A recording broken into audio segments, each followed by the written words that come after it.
जय हिंद। आपका स्वागत करता हूं आपके अपने educational YouTube channel SDS GS research centre में। हम लोगों ने फोटोसिंथेसिस प्रोसेस को बहुत अच्छे तरीके से हमारा ऑफलाइन वाले क्लास में पढ़ लिया है।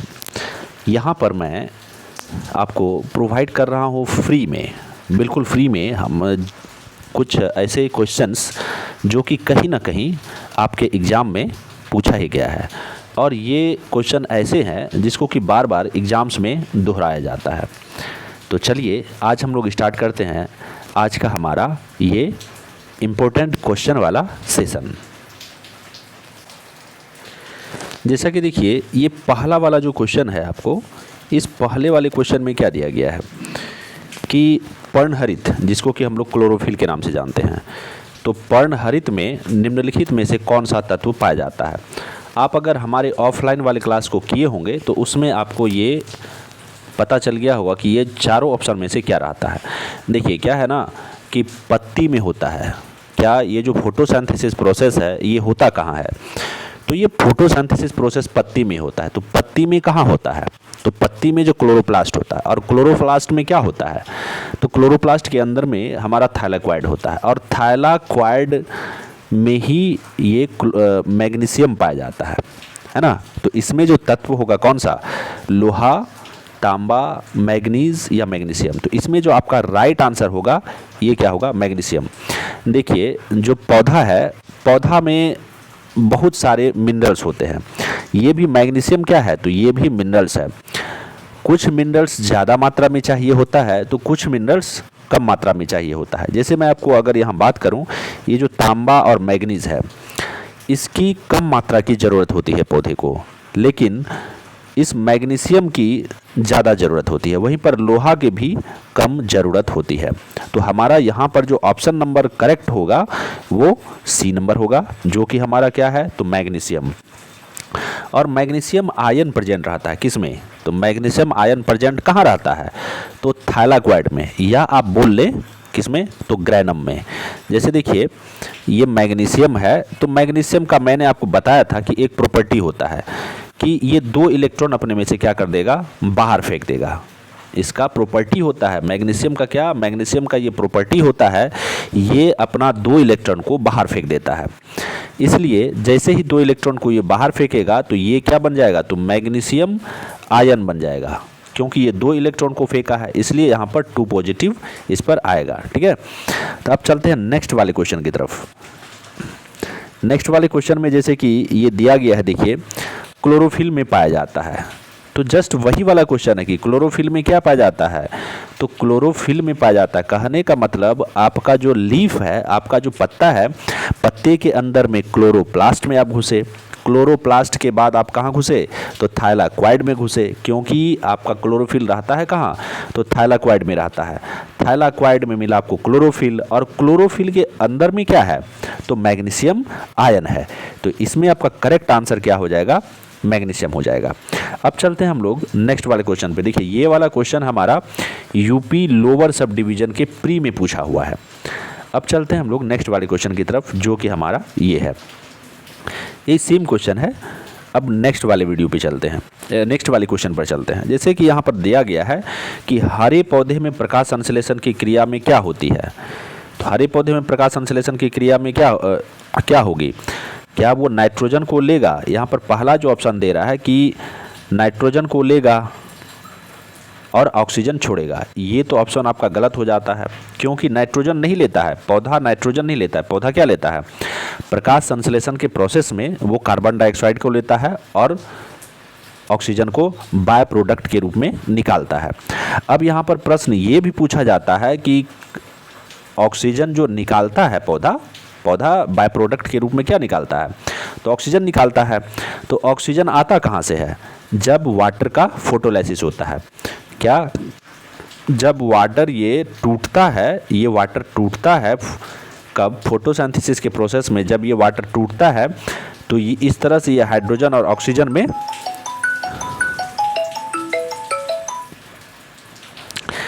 टूट जाता है, और यहीं से ये जो ऑक्सीजन निकलता है, इसी ऑक्सीजन से हमको क्या मिलता है?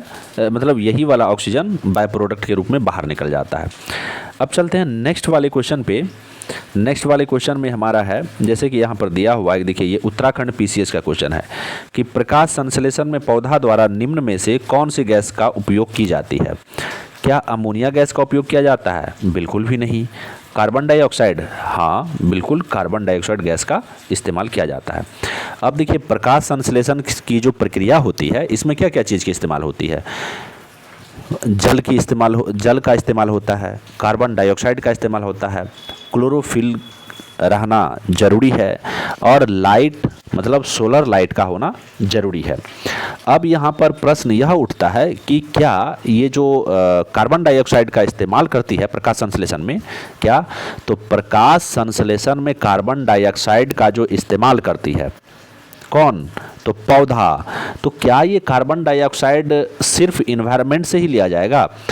अगर कोई एक्वाटिक प्लांट है मतलब जल के अंदर रहने वाला प्लांट है तो फिर वो जल से लेगा कार्बन डाइऑक्साइड, मतलब कार्बन डाइऑक्साइड कहाँ कहाँ से लिया जा सकता है? तो जल से लिया जा सकता है और इन्वायरमेंट से भी लिया जा सकता है। और इस वाले क्वेश्चन का जो करेक्ट आंसर होगा वो कार्बन डाइऑक्साइड होगा।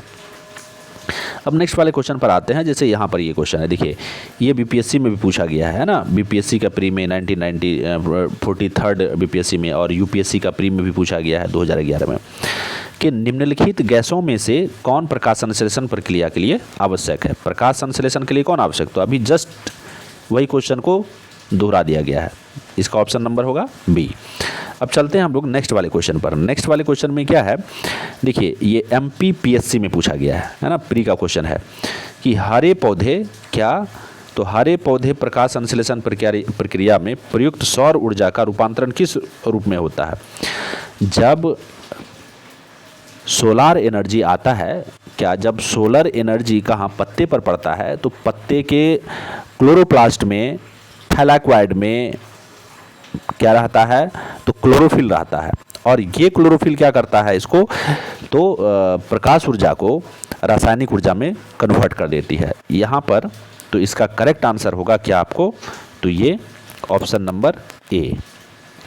अब चलते हैं हम लोग नेक्स्ट वाले क्वेश्चन पर। नेक्स्ट वाले क्वेश्चन में क्या है, देखिए जैसे ये वाला क्वेश्चन जो पूछा गया है आरओ में पूछा गया है ना, इसका ये भी प्री का एग्जाम में पूछा गया 2017 में कि प्रकाश संश्लेषण क्या? तो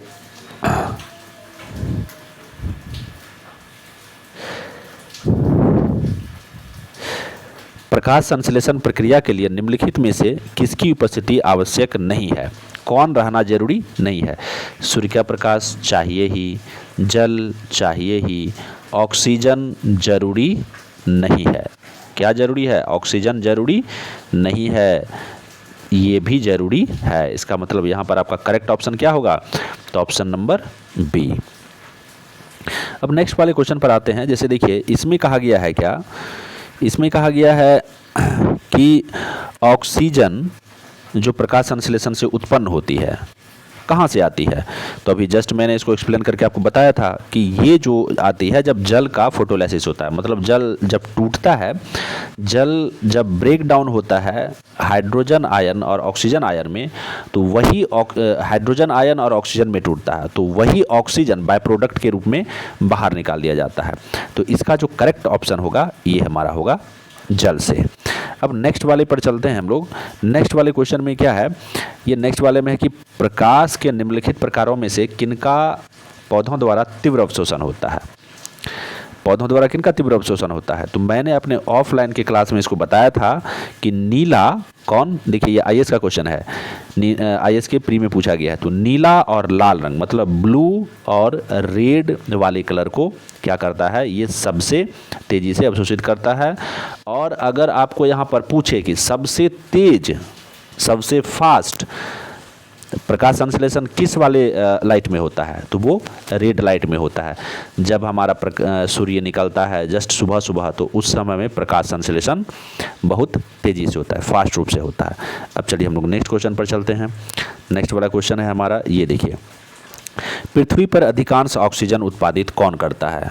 तो पृथ्वी पर अधिकांश ऑक्सीजन का जो उत्पादन होता है वह शैवालों के द्वारा किया जाता है। किसके द्वारा किया जाता है? तो शैवालों के द्वारा। देखिए हमारा, इसको आप कैसे समझेंगे, जैसे हमारा जो अर्थ है, अर्थ का ज़्यादा पार्ट कौन है? तो पानी है मतलब इसका अगर 7 पार्ट पानी है तो 3 ही पार्ट लैंड है ना। तो अब वो जो समुद्र है, तो समुद्र के ऊपर पे क्या रहता है, शैवाल रहता है। तो ज़्यादा पानी है तो पानी के ऊपर पे क्या रहेगा, शैवाल रहेगा। इसलिए और ये जो शैवाल है हमारा, ये भी फोटोसिंथेसिस का प्रोसेस करता है, मतलब प्रकाश संश्लेषण करता है। इसलिए ज़्यादा ऑक्सीजन कौन निकालता है, तो यही हमारा शैवाल ही निकालता है। तो इसका करेक्ट ऑप्शन क्या होगा, तो बी। इसको कभी कभी ऑप्शन में ऐसे भी दे देगा ब्लू ग्रीन एल्गे, है ना। तो इसको यहाँ पर ऐसे करके समझ आना है। अब नेक्स्ट वाले क्वेश्चन पर चलते हैं। नेक्स्ट वाले क्वेश्चन में क्या है कि प्रकाश संश्लेषण होता है। अब देखिए ये क्वेश्चन आपको बीपीएससी में पूछा गया है। कब होता है, तो ये जो होता है आपको क्या रात्रि में होता है। क्या रात्रि में प्रकाश संश्लेषण संभव है? बिल्कुल रात्रि में प्रकाश संश्लेषण होता है। जैसे देखिए अगर कोई पौधा पानी के अंदर है या समुद्र में पानी के अंदर में है, तो फिर वो चांद के रोशनी को प्राप्त करके, चांद से रोशनी को प्राप्त करके प्रकाश संश्लेषण करता है। हालांकि चांद को जो लाइट मिलता है, किससे मिलता है, चांद पर लाइट रिफ्लेक्ट हो रहा है। वो लाइट है किसका, वो भी सोलार एनर्जी ही है, मतलब सोलार लाइट ही है। और वो कहाँ आता है, तो समुद्र में प्रवेश करके या बोल लीजिए पानी में प्रवेश करके उसमें जो मौजूद पौधा होता है वहाँ पर फोटोसिंथेसिस की प्रक्रिया हो जाती है। इसका मतलब प्रकाश संश्लेषण रात्रि में भी होती है। अब यहाँ पर एक प्रश्न यह भी उठता है, क्या प्रकाश संश्लेषण कृत्रिम लाइट मतलब आर्टिफिशियल लाइट में हो सकती है? हाँ, प्रकाश संश्लेषण जो है वो कृत्रिम लाइट मतलब आर्टिफिशियल लाइट में भी हो सकती है। तो यहाँ पर अब देखिए पहला ऑप्शन है आपका रात्रि, ये तो होगा ही, रात्रि में हो सकता है। अब यहाँ पर दूसरा ऑप्शन है कि दिन और रात्रि में, दिन में और रात्रि में, और तीसरा ऑप्शन है दिन में अथवा रात्रि में।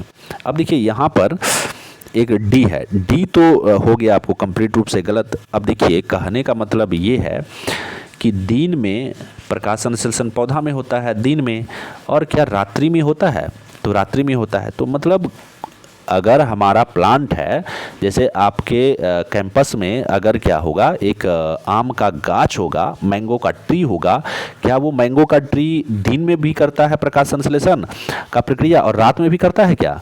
नहीं, सिर्फ दिन में करता है। वहीं पर जो आपको कुछ पौधे ऐसे होते हैं जो कि रात्रि में प्रकाश संश्लेषण करते हैं। तो इसका मतलब ऑप्शन निकल कर क्या होता है, या तो रात्रि में या तो दिन में। इसलिए इसका जो होगा हमारा करेक्ट ऑप्शन जो होगा वो ऑप्शन नंबर सी होगा। अब नेक्स्ट वाले क्वेश्चन पर चलते हैं। तो नेक्स्ट वाले क्वेश्चन में क्या है कि पौधे व पेड़ का खाना तैयार करने की प्रक्रिया क्या कहलाती है? तो ये तो हो गया आपको क्या, फोटोसिंथेसिस, है ना। अब है यहाँ पर जैसे ये वाला क्वेश्चन कि वह क्रिया जिसके द्वारा पौधे अपना भोजन तैयार करती है, प्रकाश संश्लेषण। अब नेक्स्ट वाले क्वेश्चन पर चलते हैं। प्रकाश संश्लेषण होता है तो प्रकाश संश्लेषण कहाँ होता है? क्या प्रकाश संश्लेषण न्यूक्लियस में होता है? नहीं होता है। माइटोकॉन्ड्रिया में होता है? नहीं होता है। पेरोक्सिसोम में होता है? नहीं होता है। तो बचा क्या, क्लोरोप्लास्ट में होता है। अब नेक्स्ट वाले क्वेश्चन पर चलते हैं कि प्रकाश संश्लेषण हेतु सर्वाधिक क्रियाशील प्रकाश कौन है? अभी देखिए जैसे जस्ट मैंने आपको ये वाला क्वेश्चन बताया है। देखिए LDA का मेंस में पूछा है, उत्तराखंड UDA के भी एग्जाम में पूछा है। तो अभी जस्ट मैंने आपको बताया था कि लाल प्रकाश में प्रकाश संश्लेषण की जो क्रियाशीलता होगी वह काफ़ी अधिक होगी। तो यहाँ पर होगा रेड लाइट। अब नेक्स्ट वाले क्वेश्चन पर चलते हैं कि प्रकाश संश्लेषण में कौन सा प्रकाश सबसे अधिक प्रभावी होता है? तो बस वही हो गया, यहाँ पर भी आपको रेड ही होगा। अब नेक्स्ट वाले क्वेश्चन में चलते हैं। जैसे प्रकाश संश्लेषण में सूर्य के प्रकाश की कौन सी रश्मियों का पर्णहरित द्वारा सर्वाधिक उपयोग होता है? इसका भी क्या होगा, तो इसका भी आपको लाल ही होगा। अब नेक्स्ट वाला क्वेश्चन पर चलते हैं। जैसे कृत्रिम प्रकाश। अब कृत्रिम प्रकाश में अगर देखिए, अब यहाँ पर ऑप्शन आप पढ़िए। जैसे पर्णहरित नष्ट कर सकता है, क्या कृत्रिम प्रकाश क्या जो हमारा आर्टिफिशियल लाइट है वह जो क्लोरोफिल है, क्लोरोफिल को नष्ट करता है। जैसे देखिए अगर आप किसी रेस्टोरेंट में जाते हैं तो हरे पेड़ पौधे में देखेंगे बल्ब लगा हुआ होता है, वो तो कृत्रिम लाइट है। तो क्या वो क्लोरोप्लास्ट को नष्ट कर देगा या क्लोरोफिल को नष्ट कर देगा? बिल्कुल भी नहीं। पर्णहरित का संश्लेषण कर सकता है क्या? बिल्कुल भी नहीं। कृत्रिम प्रकाश है या आर्टिफिशियल लाइट है। प्रकाश संश्लेषण का कारण हो सकता है, बिल्कुल। मैंने आपको बताया था कि कृत्रिम लाइट में मतलब आर्टिफिशियल लाइट में प्रकाश संश्लेषण हो सकता है। अब नेक्स्ट वाले क्वेश्चन पर चलते हैं, जैसे कि है कि ये प्रकाश ऊर्जा का रासायनिक ऊर्जा में रूपांतरण निम्नवत होता है। तो प्रकाश संश्लेषण द्वारा होता है, किसके द्वारा? प्रकाश संश्लेषण के द्वारा। अब ये वाला क्वेश्चन काफ़ी अच्छा क्वेश्चन है, थोड़ा इसको ध्यान से देखेंगे। जैसे है यहाँ पर हम लोग बात करेंगे सबसे पहले पोटेंशियल एनर्जी का और काइनेटिक एनर्जी का। देखिए, काइनेटिक एनर्जी का मतलब क्या होता है? किसी में गति के कारण ऊर्जा हो तो उसमें क्या होता है? काइनेटिक एनर्जी होता है, ठीक है, जिसको कि गतिज ऊर्जा कहते हैं। अगर किसी वस्तु में गति के कारण ऊर्जा है तो उसमें गतिज ऊर्जा है। जैसे मान के चलिए कि अगर कोई कार है, कार दौड़ रहा है तो इसका मतलब क्या है? उसमें गतिज ऊर्जा है। वहीं पर अगर कोई पंखा वो रुका हुआ है तो उसमें क्या है? तो पोटेंशियल एनर्जी है, मतलब स्थितिज ऊर्जा है। ये इस चीज़ को आप लोग समझ गए। अब देखिए, जब प्रकाश संश्लेषण में क्या बनता है तो NADPH बनता है। NADP, इस तरह से ये बॉन्ड से H2 से जुड़ा हुआ रहता है, ये बनता है। अब इसी बॉन्ड में एनर्जी कंजर्व रहता है। क्या रहता है? तो एनर्जी कंजर्व रहता है। अब ये जो एनर्जी रहता है ना, तो यहाँ स्थिर रहता है, एनर्जी घूमता फिरता नहीं है, तो इस कारण से इसमें क्या होगा? तो स्थितिज ऊर्जा होगा, मतलब पोटेंशियल एनर्जी होगा। अब देखिए, इसको मैं बताता हूँ। अब है यहाँ पर